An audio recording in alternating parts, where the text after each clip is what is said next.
कर्जत लोणावळा घाटातील भूस्खलनामुळे मध्य रेल्वेची वाहतूक विस्कळीत झाल्यानंतर विविध मंडळातील ट्रॅकमॅन कर्मचाऱ्यांना तातडीने घटनास्थळी पाठवण्यात आलं।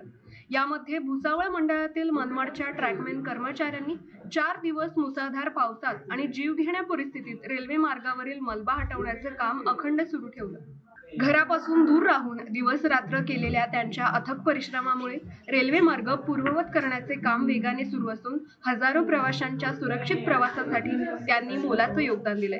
दरम्यान कर्मचाऱ्यांच्या निवास व भोजनाची अडचण समोर येताच NRMU चे महामंत्री कॉम्रेड वेणू पी नायर यांनी तातडीने आवश्यक सुविधांची व्यवस्था करण्याच्या सूचना दिल्या। त्यांनी घटनास्थळी भेट देऊन कर्मचाऱ्यांचे कौतुक केले, तसेच सलग काम करणाऱ्या कर्मचाऱ्यांसाठी रिप्लेसमेंट व्यवस्था राबवण्याचे निर्देशही दिले। मनमाडच्या ट्रॅकमॅनची ही कर्तव्यनिष्ठा आणि धाडस संपूर्ण रेल्वे प्रशासनासाठी अभिमानाची बाब ठरते। न्यूज डेस्क, आपला नाशिक।